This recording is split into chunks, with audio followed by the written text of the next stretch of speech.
اللہ کرے تیری مدد سعید سر.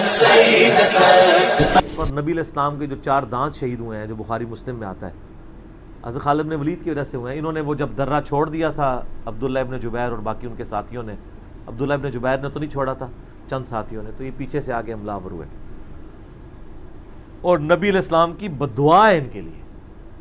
اس موقع پہ نبی علیہ السلام کی مبارک زبان سے نکل گیا اللہ ایسی قوم کو کیسے ہدایت دے گا جنہوں نے اپنے نبی کا چہرہ خون سے رنگ دیا. تو سورہ ال عمران میں جہاں پہ صحابہ کرام کو اللہ تعالیٰ نے گرفت کی ہے نا 60 آیات میں کہ غزوہ احد پہ تم نے یہ غلطی کی، پھر اینڈ پہ معاف بھی فرما دیا. پہلی گرفت نبی علیہ السلام پہ آئی ہے لیس لک من الامر شیء. اے نبی آپ کو تو کوئی اختیار نہیں، اللہ چاہے ان کو ہدایت دے دے. ہوئے ہوئے ہوئے ہوئے. احد کی لڑائی کے بعد مسلمانوں کو بڑا نقصان ہوا تھا، تو نبی کریم علیہ السلام مسلسل کئی دن تک فجر کی نماز میں قنوت نازلہ پڑھتے رہے. یا اللہ انہاں دا بیڑا غرق کر، یا اللہ ان پر لعنت ڈال. تو 40 دن سے زیادہ سرکار ان کے لیے دعائے غضب کرتے رہے. اس آیت کو ذرا دھیان سے سننا، کیونکہ اس آیت کو پڑھ کے نا کئی لوگ سرکار کی شان میں بڑی بک بک کرتے ہیں. اللہ نے پھر آیت نازل کی لیس لک من الامر شیء. محبوب نہیں ہے تیرے ہاتھ میں اس معاملہ میں کچھ بھی. تو کہتا ہے نا کہ عذاب دے ان کو، یا اللہ ان کا کچومر نکال. محبوبہ یہ عذاب دینا، یہ توبہ قبول کرنا یہ تیرے ہاتھ میں نہیں ہے. تیرے ہاتھ میں اور چیزیں ہیں، یہ جو 2 چیزیں ہیں نا یہ تیرے ہاتھ میں نہیں. او یتوب علیہم او یعذبہم، کہ یا اللہ ان کی توبہ قبول فرما لے یا ان کو عذاب دے.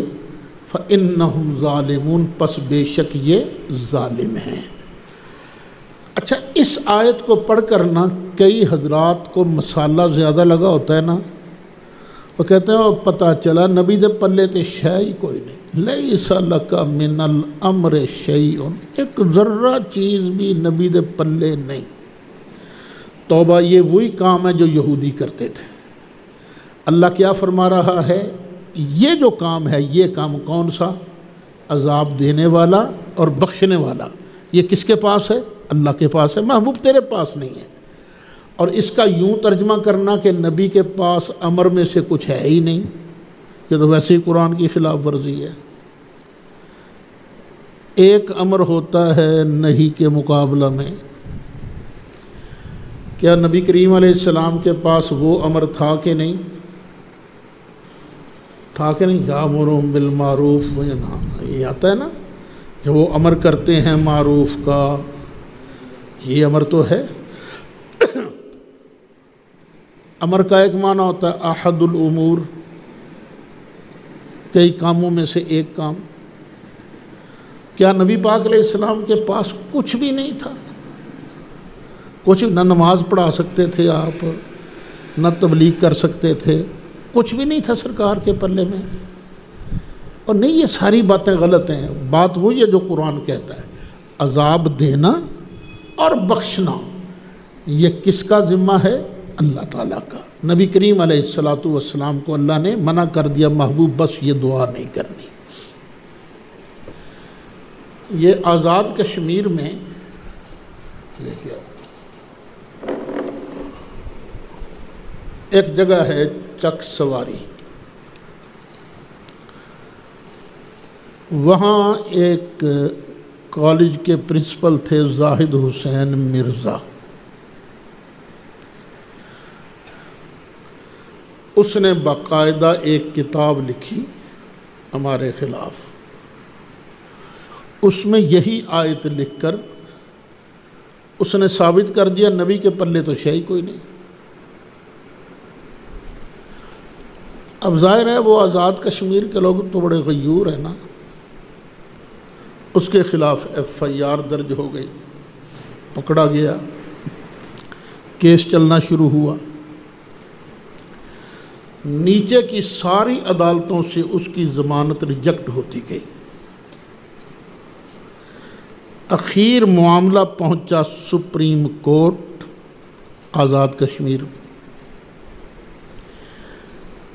وہاں آستانہ علیہ ڈھانگری شریف کے صاحبزادہ صاحب تھے، صاحبزادہ محمد عتیق الرحمن صاحب مرحوم، فوت ہو چکے ہیں، اللہ انہیں جنت الفردوس میں جگہ نصیب فرمائے۔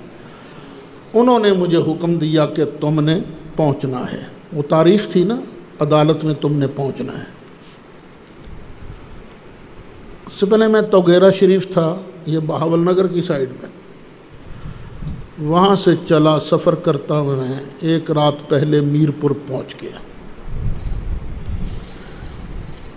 صبح اچھا مجھے کچھ پتہ نہیں تھا کیس کا، میں نے کہا یار کیس تو بتاؤ کیا ہے، کچھ انہوں نے بتایا، مجھے بریف کیا۔ اب صبح کورٹ شروع ہوئی، عدالت شروع ہوئی۔ انہوں نے وکیل کیا تھا مخالفین نے شیخ خضر حیات، یہ جماعت اسلامی سے اس کا تعلق، ملتان کا رہنے والا، لاہور ہائی کورٹ کا جج بھی رہا ہے یہ، کہ جی یہ پیش ہوگا۔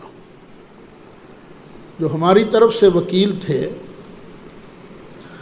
انہوں نے اعتراض کیا کہ جناب شیخ صاحب اس عدالت میں اپیئر ہی نہیں ہو سکتے، اس لیے کہ کورٹ کے اندر ہر بندہ تو بات نہیں کر سکتا، وہی بات کر سکتا ہے جو سپریم کورٹ بار کا ممبر ہو، سالانہ چندہ دیتا ہو اس بار کو، یہ تو چندہ ہی نہیں دیتے تو ممبر ہی نہیں ہے، اس لیے یہ پیش نہیں ہو سکتے۔ اب وہ دیکھیے اللہ کی مدد کیسی آتی ہے۔ تو جو چیف جسٹس تھا سپریم کورٹ کا، اس نے کہا ہاں قانوناً تو یہ پیش نہیں ہو سکتے، لیکن میں ان کو اپنے ذاتی اختیارات سے پیش ہونے کی اجازت دیتا ہوں۔ اب صاحب وہ خضر حیات صاحب نے دلائل شروع کر دی اپنے، وہی مولویوں والی باتیں جو وہ بھی کرتے ہیں وہ اس نے شروع کر دی، وہ یہ دیکھیں جی یہ دیکھیں۔ اور ہمارے جو وکیل صاحبان تھے کوئی مزہ نہیں آ رہا تھا، کیونکہ ان کے بیچاروں کا مولویوں کی بحثوں کا کیا پتہ، وہ تو دوسری باتیں کر رہے تھے۔ اخیر میں کھڑا ہو گیا، میں نے کہا جناب والا مجھے بھی کچھ کہنے کی اجازت دیجیے۔ وہ مجھے پوچھنے لگا آپ کون ہو؟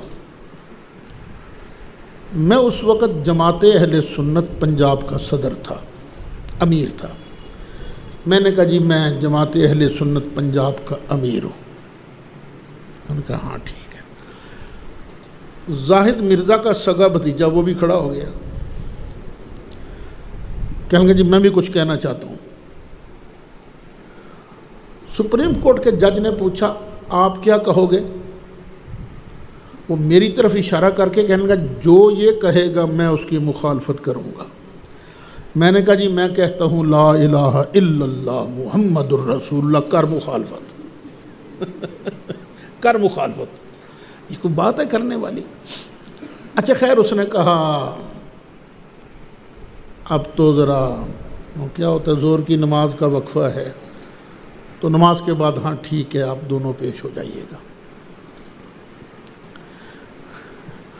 تو میں نے وہاں ہمارے ہیں مولانا یوسف فاروقی، ہمارے سلطانی صاحب نے قبلہ علامہ محمد کریم صاحب سلطان، ان کے کلاس فیلو بیرا شریف کے۔ میں نے ان سے کہا یار تفسیر ساوی ہے کسی کے پاس؟ ان کا میرے پاس ہے۔ میں کہ لے آؤ۔ تفسیر ساوی آئی، اور تفسیر ساوی میں میں نے یہ حوالہ فوٹو سٹیٹ کرایا، اپنا بیان درج کرا کے نا فوٹو سٹیٹ ساتھ لگائی، اور جب دوبارہ کارروائی شروع ہونے لگی تو سارا کچھ نا ان ججوں کے سامنے پہنچ گیا۔ 3 جج بیٹھے ہوئے تھے. وہ ہے کیا ذرا سن لیجئے. فمن زعم، اسی آیت کی تفسیر میں علامہ ساوی لکھتے ہیں، پس جس نے یہ خیال کیا ان النبی کا احاد الناس، کہ بے شک نبی کریم علیہ السلام تو عام لوگوں کی طرح ہیں، لا یملک شیئا اصلا، بالکل کسی شے کے مالک ہی نہیں ہے، ولا نفع بہ لا ظاہرا ولا باطنا، نہ ان سے کوئی نفع ہو سکتا ہے، نہ ظاہر میں نہ باطن میں، فہو کافر، پس وہ پکا کافر ہے، خاسر الدنیا والآخرہ، دنیا اور آخرت میں خسارہ پانے والا ہے. وَإِسْتِدْلَالُهُ بِهَذِهِ الْآيَةِ ضَلَالٌ مُبِينٌ، اور اس کا اس آیت کو پڑھ کر استدلال کرنا کھلی گمراہی ہے. اب خیر بعد میں بات ہوئی، اللہ تعالیٰ کا کرم اتنا ہوا کہ وہ سپریم کورٹ کا کمرہ تو نہیں لگ رہا تھا، وہ تو محفل میلاد لگ رہی تھی. حضرت صاحب پیر علاء الدین صاحب صدیقی وہ بھی پہنچے ہوئے تھے، مولانا عبد الرحیم شرف یہ بھی پہنچے ہوئے تھے، اور ایک نعت خواں ہے شاید عبد الرزاق جامی اس کا نام ہے، یہ میاں نواز شریف کا نا بڑا خاص نعت خواں ہے یہ، اور یہ بھی جناب پہنچے ہوئے تھے. کو میرے بعد پھر وہ پیر صاحب نے گفتگو کی، مولانا شرف صاحب نے کچھ گفتگو کی، اور اس نے تو سیف الملوک شروع کر دی صاحب اس نے. بڑا ماحول بن گیا. جب اس کے فیصلے کا اعلان ہوا نا تو جج نے اپنے فیصلے میں لکھا، 3 رکنی بینچ تھا، سپریم کورٹ کا جو چیف جج تھا نا اس نے تو اس کی ضمانت منظور کرنے کے بعد، لیکن 2 جج مخالف تھے. انہوں نے بنیاد اس بات کو بنایا، جی جماعت اہل سنت پنجاب کی امیر مولانا سعید اسد نے یہ حوالہ پیش کیا تھا، اس کی بنا پر ہم اس کی ضمانت کو مسترد کرتے ہیں. اس نے یہ ترجمہ کر کے گفتگو کر کے نبی کریم علیہ السلام کی شان میں سری گستاخی کی ہے.